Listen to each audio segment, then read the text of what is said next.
है कि बहुत से जो लाइसेंस धारी हैं, अगर उनके पास जब हम लोगों ने सत्यापन करवाया था तो मान लीजिए कि 50,000 क्यूबिक फीट की भंडारण की अनुमति है।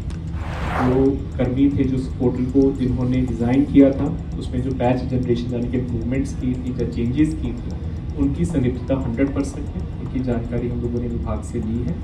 उसको हम लोगों ने सभी का रिव्यू करके परामर्श पत्र दिया है। उसमें बहुत से लोगों ने बेल कराए हैं, लेकिन अभी हाईकोर्ट ने कुछ मामलों में स्टे ऑर्डर दिया है, क्योंकि अभी टेक्निकल ऑडिट की रिपोर्ट अभी अरेस्टिंग इसमें नहीं हुई। अरेस्टिंग नहीं हुई क्योंकि टेक्निकल ऑडिट की रिपोर्ट थी। कुछ की अनुज्ञप्तिधारियों के द्वारा ये अपना डिफेंस दिया गया है कि हमारी जानकारी के बिना हुआ।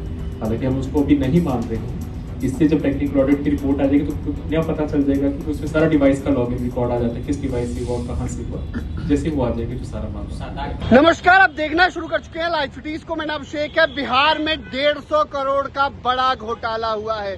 बिहार में बालू माफिया ने बड़ा घोटाला किया है और इसको लेकर ईओयू की जांच भी शुरू हो गई है। आपको बता दें कि पूरे बिहार भर में 50 से ज्यादा एफआईआर दर्ज की गई है और आगे की कार्रवाई की जा रही है।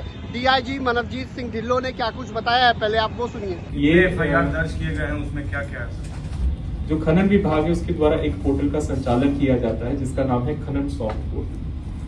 खनन सॉफ्ट पोर्टल में जो के अनुज्ञप्तिधारी है, के अनुज्ञप्तिधारी यानी कि वो व्यक्ति जिनको विभाग के द्वारा बालू भंडारण की अनुमति दी गई है और वहां से वो वितरण करते हैं और आगे वो उसको सेल करते हैं। तो ये पोर्टल उनको फैसिलिटेट करने के लिए बनाया गया है। इसको एनआईसी के द्वारा बनाया गया था। आपको सभी को जानकारी होगी कि विगत वर्ष हम लोगों ने एक व्यापक अभियान चलाया था, जो कि इस साल भी हम लोग चलाएंगे। अभी 15 जून से जो फ्लड सीजन है, उसके बाद आपका जो पूरा माइनिंग की एक्टिविटी है, इंक्लूडिंग जिनके पास लाइसेंसेस वो बंद हो जाते हैं, तो उसके बाद हम लोगों के लिए आसानी हो जाती है पता करने के लिए कि भंडारण कहाँ पे हो रहा है। तो लास्ट ईयर हम लोगों ने लगभग 11 लाख घन फीट अवैध बालू और उसको हम लोगों ने किया था और उसमें बहुत से के लाइसेंस धारियों की भी संलिप्तता प्रकाश में आई थी। इसके बाद हम लोग उसका ऑडिट कर रहे थे तो ये पता चल रहा था कि बहुत से जो लाइसेंस धारी हैं, अगर उनके पास जब हम लोगों ने सत्यापन करवाया था तो मान लीजिए कि 50,000 क्यूबिक फीट की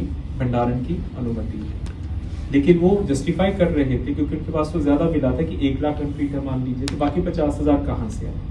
तो इसमें ये जो खनन सॉफ्ट पोर्टल है, एक पोर्टल था जिसमें प्रावधानित किया गया था कि लीगल सोर्सेज से, चाहे वो स्टेट के अंदर है चाहे वो स्टेट के बाहर है, यदि आप बालू को मंगवाते हैं तो लीगल सोर्सेज से अगर आप इसका चालान प्रस्तुत करते हैं तो आप स्वयं उस पोर्टल में जाकर जो कैपिंग है, यानी कि जो ऊपर की कैपिंग की क्षमता है, आप उसको चेंज कर सकते हैं। लेकिन उसका एक ओटीपी जो मिनरल एमडीओ है, यानी कि डिस्ट्रिक्ट माइनिंग ऑफिसर, उसको आएगा, उनको भी जानकारी होगी, लेकिन लीगल सोर्सेज से। जब हम लोगों को इसकी सूचना प्राप्त होनी शुरू हुई कि इसमें ओटीपीज नहीं आ रहे हैं, कोई गड़बड़ी है, तो एक जांच दल का गठन हुआ। फिर हम लोगों ने विभाग से संपर्क किया, उन्होंने टेक्निकल ऑडिट किया तो पता चला कि इसमें पोर्टल में ही ये सेंधमारी हुई है, गड़बड़ी हुई है। उसमें क्या हो रहा था कि जो के अनुज्ञप्तिधारी है वो कैपिंग बढ़ा रहे थे और उसमें शो कर रहे थे कि हम लोग शो तो कर रहे थे कि हम लोगों सोर्सेज से लिया, लेकिन उसका कोई भी जो डॉक्यूमेंट्स थे वो फर्जी थे।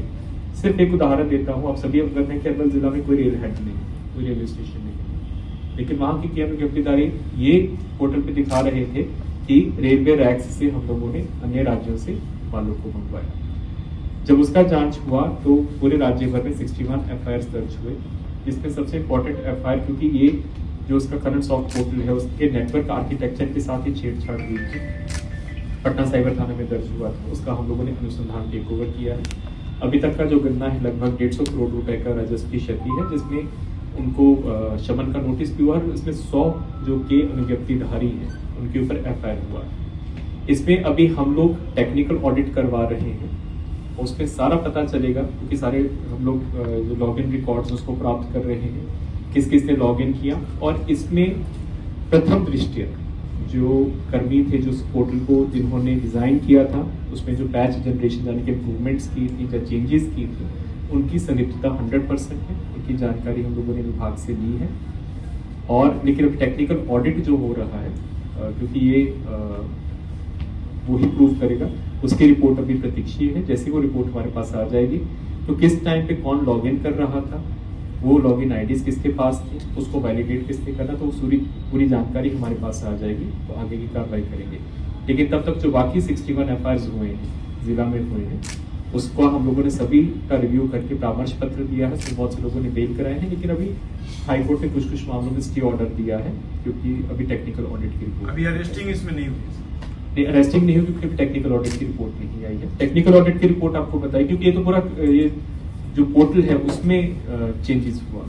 अब किसने लॉग इन किया, किसकी लॉग इन आईडी, ये सारा उसमें आएगा।